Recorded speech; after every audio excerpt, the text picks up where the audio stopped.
What's up, everybody? Gibson's Lawn Service checking back in. I wanted to make this video. I wanted to put this out here. Talking about inflation, on how the price of everything is going sky high through the roof. All right. Listen, I'm headed out today. As I was headed out to get gas, I pulled up at the gas station. I said, okay, gas 305. Now I really don't look at gas. I look at it, but I don't. I said, oh, gas 305. So I pulled in, got to the pump. I said 315. So I was going inside to get me something to drink. I said, hey, the price on the sign was 305, but I got to the pump, it's 315. We changing it. We just ain't had nobody go outside and change the signs yet. Well, I was at work yesterday. One of my coworkers came up to me. He said, hey, Gib, you got 50 cents? I said, no, I don't bring my wallet with me because I don't bring my wallet. I leave my wallet in the car. I don't have need to bring a wallet inside of my work. He said, oh man, I was trying to get a bag of chips and they $1.75 now. I said, the small bag of chips? He said, yeah, that done went up. And it had me thinking. Everything across the board has went through the roof. More, look, I'm in lawn care. So all of our equipment done went up. Gas going up, food going up, everything is going up. All right. The only way you will beat inflation, if you got a job paying you $100,000 a year, if you have your own business making $100,000 a year plus, or if you are on Section 8 and you're getting food stamps and all of that. And look, I'm not talking down on nobody because you don't know what a person is going through. You really don't. All right. I'm just telling you from my aspect on how I see things as a father, as a husband. When it comes down to inflation, only way you're gonna beat inflation, and like I said, you got a job to pay $100,000 plus, or you got your own business where you're making good money. And I'm not saying this to put nobody down, right? Me and my coworker was talking. He was telling me, he's trying to get out of debt and how much debt he have. I'm saying to myself, man, he got a lot of debt to not have a business. I understand you having debt when you have a business. I understand that because sometimes you get in a crunch. Some things you got to buy, some things you got to fix, things you got to replace. Well, you got to use the credit card. All right, I get having debt in business, but consumer debt, like you're talking to a man, he said, yeah, man, I'm in debt right now for $20,000. And you would think he got a business, that's probably a mower he bought, he probably paying on his truck. When a man tell you he ain't got no business, I got $20,000 in debt. What did you spend? You see, it's insane. Now, goes back to what I'm talking about. You got three types of husbands, right? You got the rich husband, the middle class husband, and you got the poor husband, right? And when I was younger, when I was working at Taco Bell, I used to work the drive-thru. So you see people coming there from all different walks of life. And I used to always say, man, why didn't that lady marry a rich man? Or why this or why that? Because you see the countenance and the attitude on each three different individuals.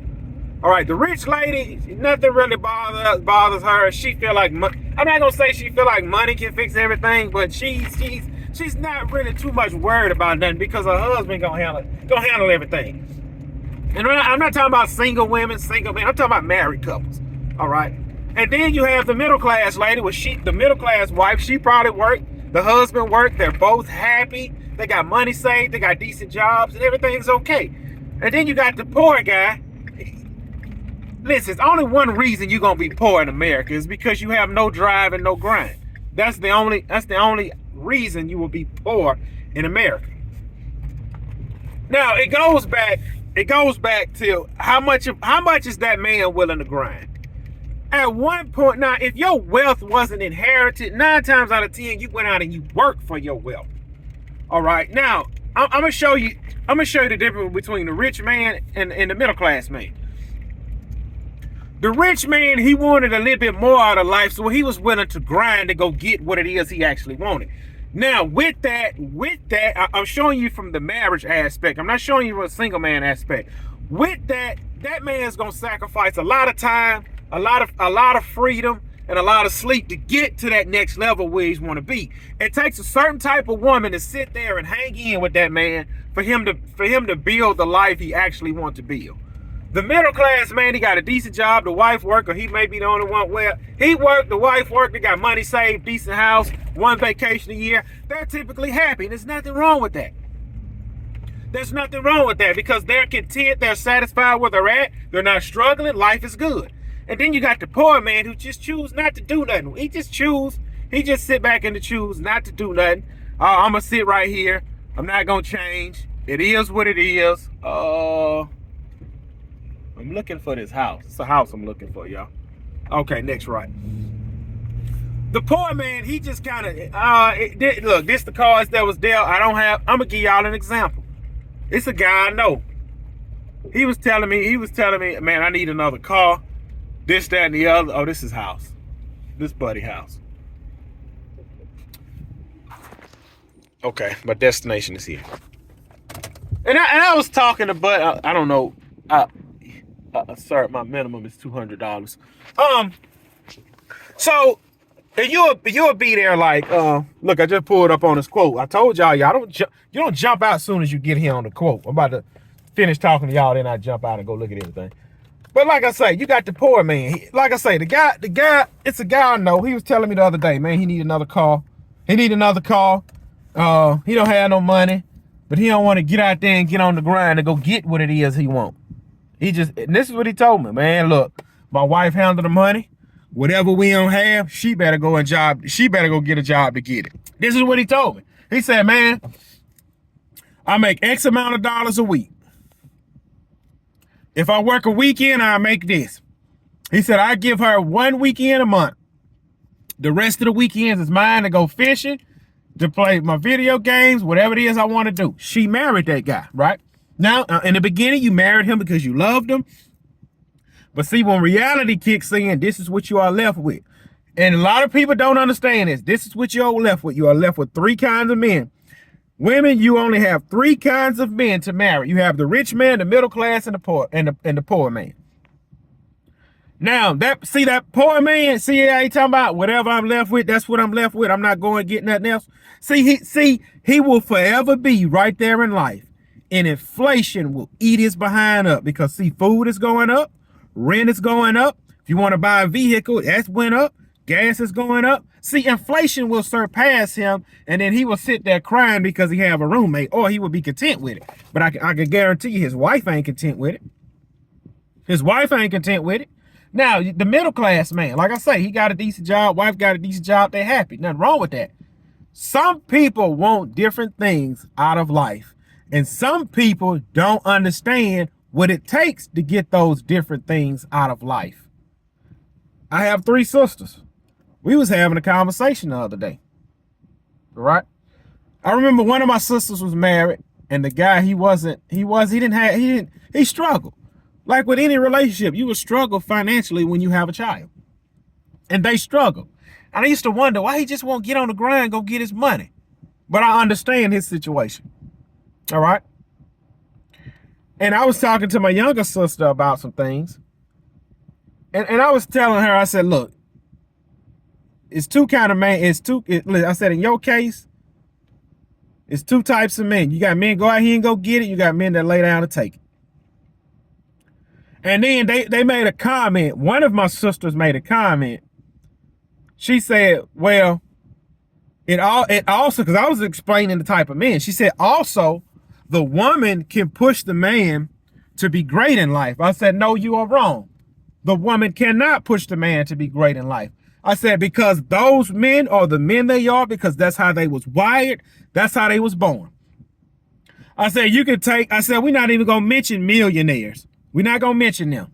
They're a different breed of billionaires. Like, we're not going to get on to Jeff Bezos and all that. And he was going to be who he was going to be, whether he was married or not. I said, look at the people you know.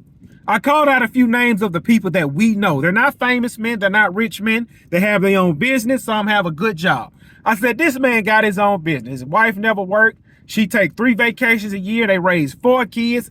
I said, right now, their youngest is 36 years old. I said, that man got it out the mud. I said, now let me ask you something.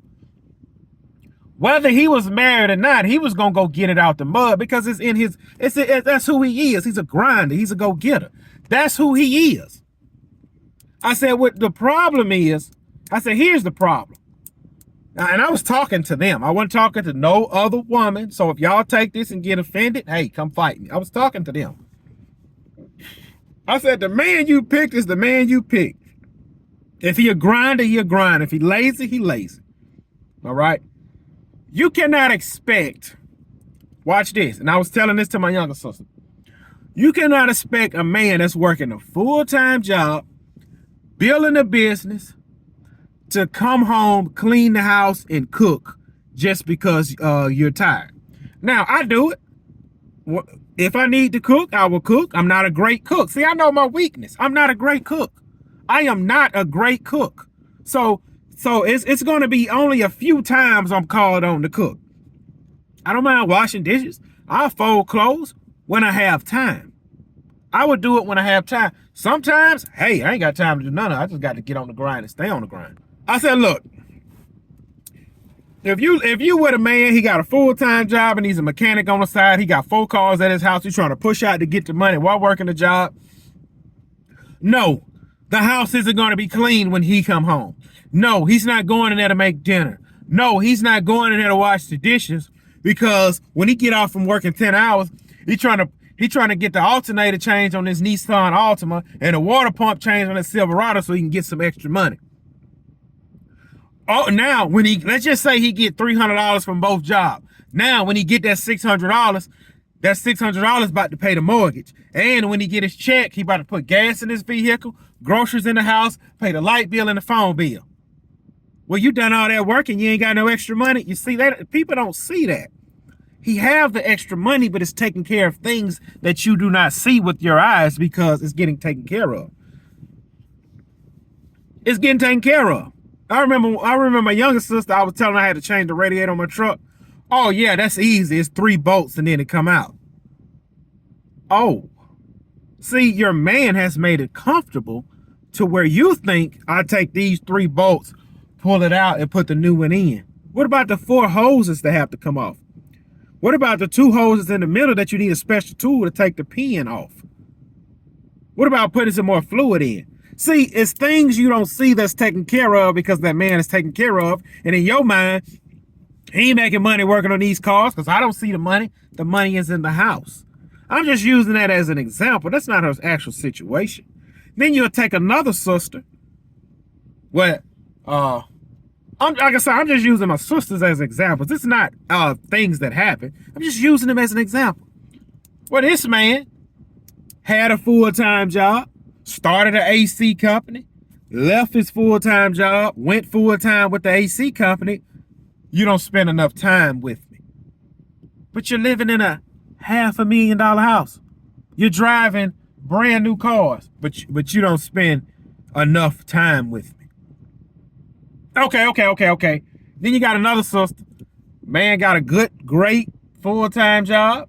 He's off on the weekends. You can go here. You can go there. There's no children involved. You have your income. He has his income.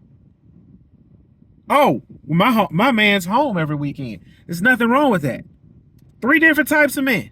Got the man that go to work every day, man that got his own business and successful with his own business, and the man that's trying to start his own business. You remember you was dating that bum. He didn't have a job, and he laid on the couch all day. You see, when you at the bottom, and the people that's at the bottom, they know what I'm talking about, especially the men. When you at the bottom, it's a metallic taste you get in your mouth. When you wake up in the morning, you brush your teeth, wash your face, it's a metallic taste in your mouth. As your day progresses, you eat, it's a metallic taste in your mouth. Once you start to elevate, you forget that metallic taste in your mouth. You see, when you got rid of that bum, when you got a man that had a job and a business, so you forgot what that metallic taste tastes like. Like I said before, a lot of people don't have the time or the patience to put in with a man to start his own business, to run it and actually get it off the ground and be successful. It takes a certain kind of woman to put up with a man like that. It takes a patient woman, a mild-mannered woman to sit there and let that man get his business off the ground, build it, take off. Then he can come back and say, I have time now. But everybody don't make it to the